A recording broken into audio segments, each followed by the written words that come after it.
정영학이라는 사람이 사업 설계를 하면서 이미 사전에 이재명 당시 성남시장과 협의를 하고 그 후에 사업 계획서를 제출한다는 진술이 나오고 있어요. 이것에 대한 조사가 지금 진행 중이고요.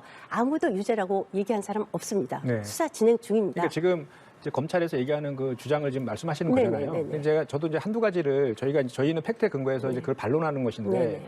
지금 말씀하신 것처럼 천화동인 1호 그게 네. 428억이잖아요. 네네. 그중에 천화동인 1호 지분 중에 428억이 아까도 말씀드렸지만 처음에 유동규 거다 이렇게 했다가 김용 정지상 거다라고 유동규와 남욱이 진술을 바꿨다는 거지 않습니까? 그런데 아시겠지만 남욱은 그 이야기를 김만배로부터 들었다라고 전원을 한 거예요. 그죠? 네, 맞습니다. 아시겠지만 형사소송법 310조의 2에 보면 전원 증거는 증거 능력이 일단 없습니다. 그러면은 저희가 이런 의심을 할 수밖에 없잖아요. 왜 유동규랑 그 남욱은 1년 전에 1년 전에 했던 진술과 지금의 진술이 바뀌었느냐 이런 합리적 의심을 할 수가 있잖아요. 그럼 그거에 대해서 저희는 유동규도 처음엔 뇌물이지 않습니까? 특가법상 뇌물이면 10년 이상 무기징역이거든요. 그런데 단순히 정치 자금을 전달한 거로 바꾸면 집행유예까지도 풀려날 수 있거든요. 그래서 유동규와 남욱은 본인의 형량을 낮추기 위해서 검찰과 딜을 해서 짜맞추기 조작 수사를 하고 있다라는 게 이제 저희가 그동안에 주장했던 그런 내용인데 그 남욱 같은 경우에도요.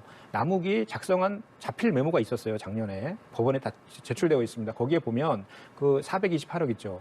그것이 김만배와 다른 분의 것이다. 이렇게 적혀 있었어요. 네. 그리고 다른 구분은 유동규다라고 법원에서 진술을 했습니다. 본인이 작성한 그 메모지고요. 본인이 그 당시에 그것이 유동규다라고 본인이 진술한 거예요. 네. 그런데 지금 와서 이제 바꾸고 있는 거지 않습니까? 바꾼 것도 본인이 직접 뭐 확인한 것도 아니고 김만배한테 들었다라고 전언하고 있는 거잖아요. 그러니까 전혀 이 사건의 그 증거 능력이 없는 내용을 가지고 지금 여론을 지금 호도하고 있다, 검찰에서. 저는 이렇게밖에 볼 수가 없고 한 가지 좀 더 말씀을 좀 드리면요. 월요일 날 11월 21일 날 재판이 열렸습니다. 거기에 이제 남욱이 증인으로 참석을 해서 본인이 할 말을 좀 해야 되겠다라고 하면서 얘기를 막 해요.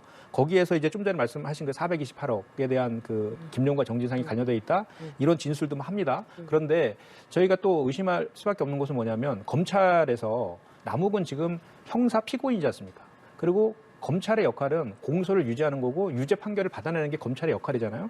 그러면 형사 피고인이 법정에서 진술을 번복하고 있어요. 그럼 검찰에서는 어떻게 해야 됩니까? 상식적으로 왜 진술을 바꿨냐라고 추궁해야 되는 거 아니겠습니까? 그런데 그렇죠. 오히려 저 남욱이 진술을 바꾸는 거에 대해서 그럼 대략적으로 설명해 봐라라고 하면서 오히려 그 말할 기회를 검찰에서 주고 있어요. 그게 엊그저께 재판정에서 있었던 일이에요. 그래서 왜 진술을 바꿨냐라고 했더니 선고도 있었고 또 겁도 났고 또 정신도 없었다 이렇게 얘기했거든요. 근데 아시겠지만 저보다 뭐 더 잘 아시겠지만 그 당시에 대선 때 정권 교체는 훨씬 높았잖아요. 그래서 정권 교체가 된 것이고요. 마지막에 이제 그 우리 저 진보층이라든지 뭐 이렇게 젊은 유권자들이 결집을 좀 하면서 0.73포인트 차를 석패는 했지만 정권 교체는 훨씬 높았습니다. 특히 부동산 문제 등으로 인해서. 그리고 정신도 없었다라고 하는데 작년 9월 달에 대장동 사건 터지면서 남욱이 외국에 있다가 자발적으로 귀국하잖아요. 네. 귀국해서 본인이 인터뷰에 자발적으로 응해서 그 당시에 얘기들을 쭉 했어요. 네. 그 당시 했던 진술 중에 가장 지금 기억에 남는 것이 이런 얘기가 있어요. 이재명 그 대표하고 대장동 건화는 전혀 무관하다. 그리고 자기가 12년 동안 이재명 당시 성남시장한테 로비를 했는데 CR도 안 맥혔다라고 했거든요. 그 작년 9월이에요. 네, 그래서 맞아요. 12년을 역산하면 네. 2009년도부터는 아무것도 이재명 대표는 연관이 없다라고 본인이 스스로 얘기한 거를 이제 와서 바꾼 거거든요.